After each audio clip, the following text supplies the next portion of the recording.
Assalamualaikum warahmatullahi wabarakatuh. Kembali lagi bersama saya Jendela Official. Sirine meraung-raung di kota-kota di selatan Israel pada Minggu 15 April 2024 dini hari. Seiring sejumlah serangan misil dan drone, Iran gagal dihalau sistem pertahanan Iron Dome. Serangan frontal Iran terhadap Israel ini buntut dari serangan bom Israel ke konsulat Israel di Damaskus, Suriah pada 2 pekan sebelumnya. Pada 1 April 2024, Israel menyerang konsulat Iran di Damaskus hingga menewaskan 16 orang, termasuk 2 jenderal dan beberapa pejabat diplomatik Iran. Sebagai balasannya, Iran meluncur lebih dari 120 misil balistik dan 170 drone ke selatan Israel dengan sasaran pangkalan udara laut Nevatim di Gurun Negev. Basis militer dan pangkalan pesawat-pesawat F-35 Lightning itu dianggap Korps Garda Revolusi Iran, menjadi basis untuk menyerang konsulat Iran di Damaskus.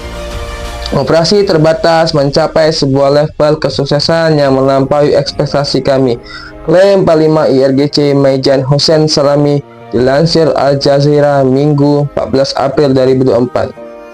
Sebaliknya pun, Militer Israel IDF mengklaim bahwa 99% bahwa serangan Iran itu berhasil dihalau dan dicegat, tak hanya oleh sistem pertahanan Israel, tapi juga Amerika Serikat dan Inggris yang proaktif membantu melindungi Israel dengan jet-jet tempurnya.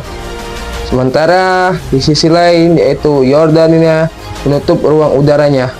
Alhasil, pesawat-pesawat Angkatan Udara Yordania turut membantu mencegat sejumlah drone Iran karena dianggapnya melanggar kedaulatan udaranya.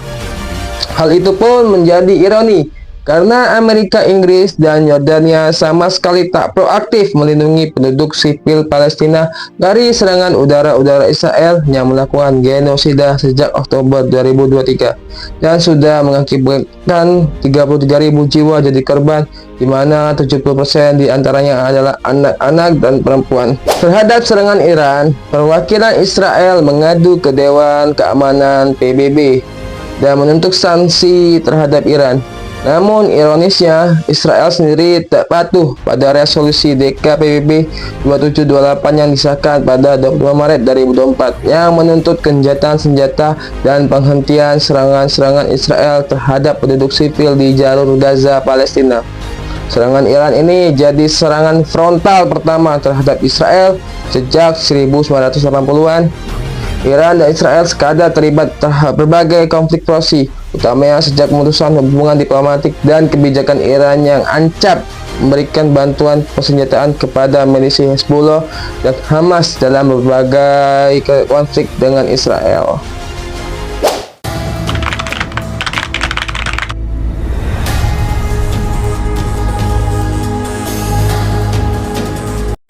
Hubungan Iran dan Israel sejak berdirinya negara Zionis itu bakawan jadi lawan.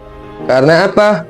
Karena Iran dan Israel menikmati relasi manis diplomatik di era dinasti Shah Pahlavi kisaran 1915 sampai 1979. Namun keduanya menjadi bebuyutan usai revolusi Islam pada 1979.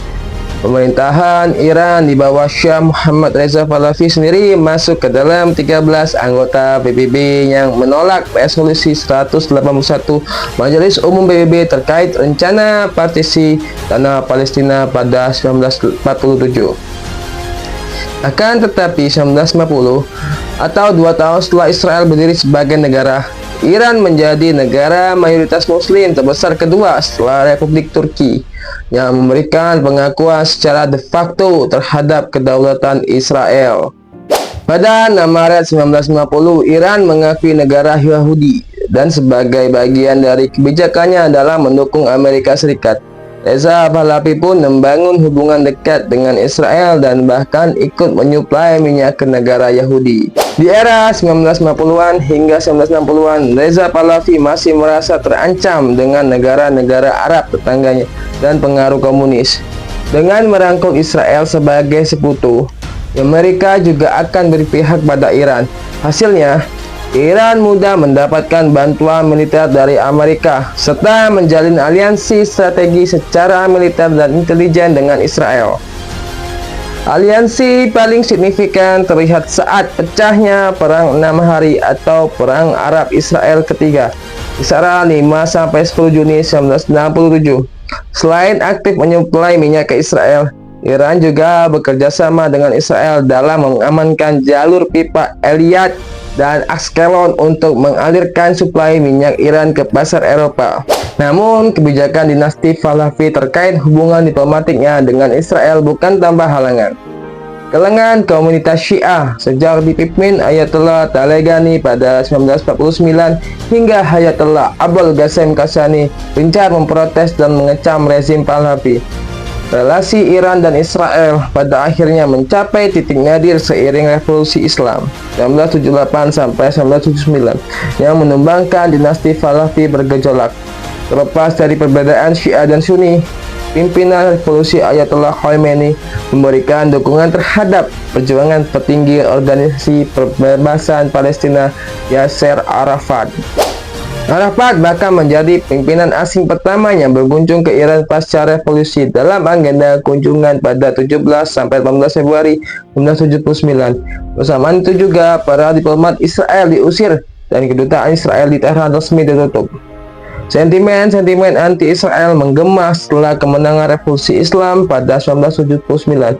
Tak hanya dalam lingkup para ulama Syiah, para politisi Iran yang lain mulai menyamakan Israel sebagai zulm atau penindas. Sesudah Yasser Arafat menjadi tamu asing pertama pasca revolusi, PLO membuka kantor perwakilannya di bekas kedutaan Israel pada Maret yang diresmikan Arafat dan Hujat al-Islam Sayyid Ahmad Khomeini, putra dari Ayatollah Khomeini.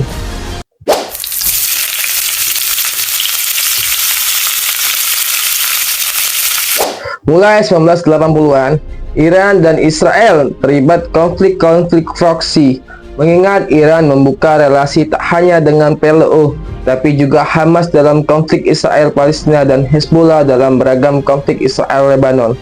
Sebaliknya pun, Arafat dengan PLO-nya juga kerap berupaya menjadi mediator saat terjadi krisis sandera Iran 1979 sampai 1981 dan perang Iran dan Irak 1980 sampai 1988. Pada permulaan perang Iran dan Irak, Arafat khawatir bahwa perang itu akan menjadi pengalih perhatian dari tujuan perjuangan Palestina.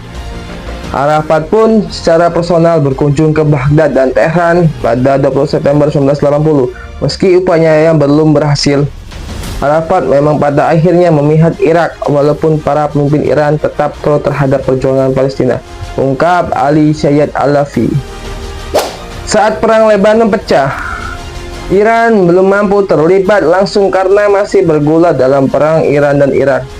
Namun untuk mencegah hancurnya gerilyawan milisi-milisi Lebanon terhadap invasi Israel, Ayatollah Khomeini mengirim Menteri Pertahanan dan sejumlah jenderalnya ke Suriah untuk melatih taktik militer dan persenjataan.